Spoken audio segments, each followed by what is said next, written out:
Et hop, il y a ici un nouvel épisode. Et comme chaque semaine, on va s'intéresser à un photographe en particulier, voir si l'intelligence artificielle le comprend plus ou moins.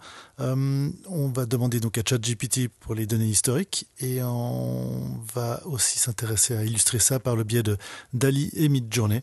Une petite modification en fait de la mise en page par rapport aux semaines précédentes. La semaine passée, j'ai déjà commencé à le faire. On va essayer de mettre un peu plus de Midjourney globalement et pas que du DALL-E. Pas moins de DALL-E, mais un peu plus d'équilibre. Et donc, on va directement commencer avec la question pour l'intelligence artificielle. Est-ce que tu peux nous en dire un peu plus sur la bio de ce photographe ou cette photographe? C'est une photographe autrichienne connue pour ses portraits, ses natures mortes et sa photographie commerciale. Elle est née à Vienne en 1895 et a débuté sa carrière en tant qu'assistante photographique dans le studio de sa famille.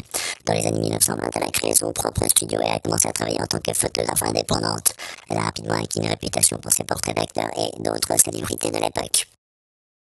Elle était également connue pour ses photographies d'art et d'architecture ainsi que pour son habileté dans la photographie de nature morte. Elle a réalisé des travaux commerciaux pour diverses entreprises et était également photographe pour des magazines tels que Vogue et Women's Wear Daily.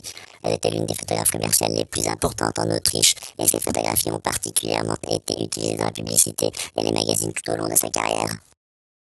Son travail photographique a également été reconnu dans les cercles de l'art et elle a eu des expositions individuelles de ses photographies en Autriche et dans d'autres pays. Ses œuvres se trouvent dans des collections importantes telles que le Museum of Modern Art, MoMA, à New York et l'Albertina à Vienne. Ok, donc à nouveau comme chaque semaine, je mets les informations, j'envoie les informations d'habitude à DALL-E, là je les envoie aussi à Midjourney, je vois un petit peu ce qui revient. Donc à nouveau, le bémol, c'est que les vérifications des données ne sont pas forcément incluses là-dedans.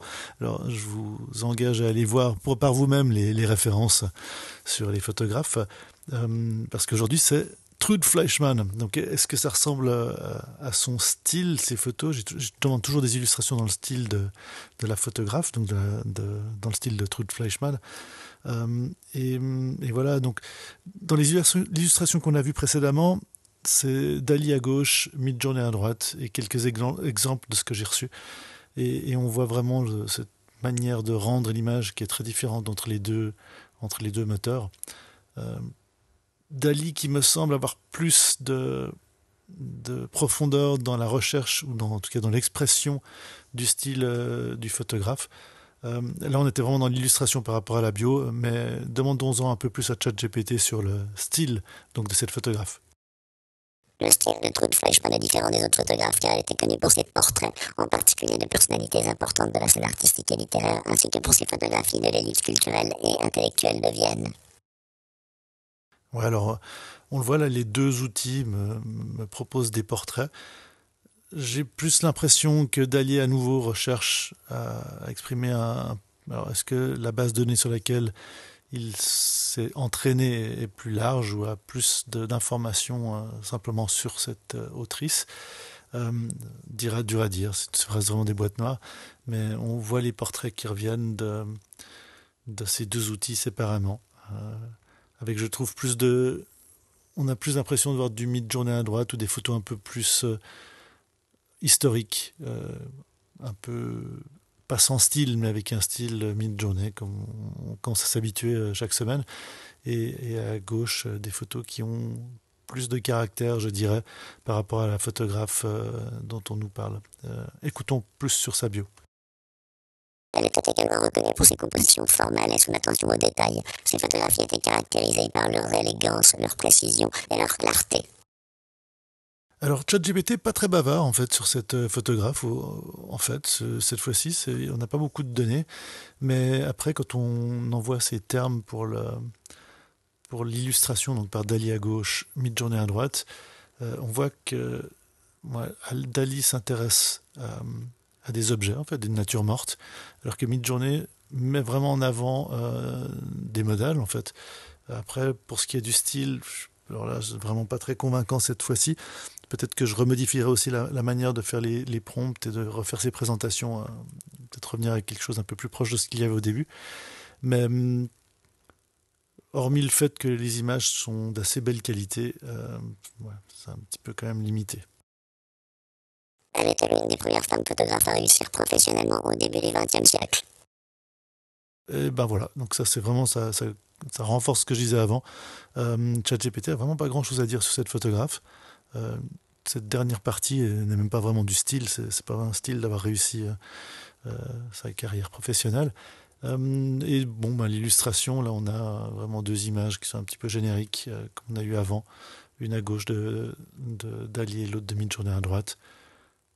Là, je suis vraiment pas sûr que grand-chose ne ressorte, ni dans un outil ni dans l'autre. Mais vu qu'on a une sorte de true day virtuel, on va peut-être lui demander la création sur mesure, comme chaque semaine. Donc, est-ce qu'on pourrait avoir une photo d'une danseuse à pieds nus avec un chapeau banane à côté d'un duo de jazz jouant avec énergie dans un style inspiré de Trude Fleischmann?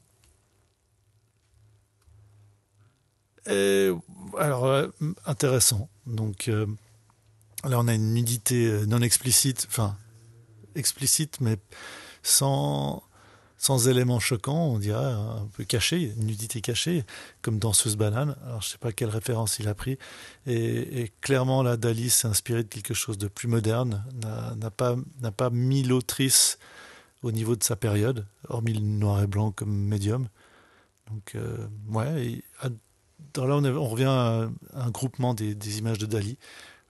Donc ça, c'était l'image de gauche. L'image de droite, dur à dire. Autant à l'image de gauche, on peut se dire que c'est un chapeau en feuille de banane. À droite, c'est très difficile à dire. Et là, on revient à nouveau sur des images de Dali qui peut parfois vraiment donner des impressions de peinture plutôt qu'autre chose. Et là, le style, je ne suis vraiment pas convaincu que quoi que ce soit ne sorte. Les 2 images d'après, encore toujours Dali, une intention d'expliciter une banane. On retrouve peut-être la notion de jazz dans les musiciens, où on a des instruments qui sont plutôt jazz, peut-être des mises en scène plutôt jazz. Le style de Trude Fleischmann, là, je crois qu'aujourd'hui on s'éloigne vraiment. On a vu qu'avec les photographes vraiment un peu plus connus, un peu plus présents sur le net, on a peut-être plus de succès. Là, je suis pas convaincu. Je serais curieux d'avoir votre avis, donc n'hésitez pas à poster. Et on passe à Midjourney. Là, Midjourney, ouais, ça ressemble presque plus à des photos génériques, un peu hollywoodiennes, un peu cinématographiques, comme ça, de mise en scène. C'est assez propre. Midjourney a vraiment cette tendance à créer des choses très propres. On a cette coloration un peu ocre des images, peut-être pour donner le côté un peu ancien. Vraiment très difficile. Pour moi, ça n'a rien de la photographe. Enfin, ça essaie de très très loin de s'approcher de quelque chose qui correspondrait peut-être à l'époque. Mais voilà, des images amusantes malgré tout. J'espère que ça vous a quand même un petit peu diverti cette fois-ci encore. Et n'hésitez pas à poster des commentaires, des requêtes plus bas. Et voilà, à la semaine prochaine. Yeah.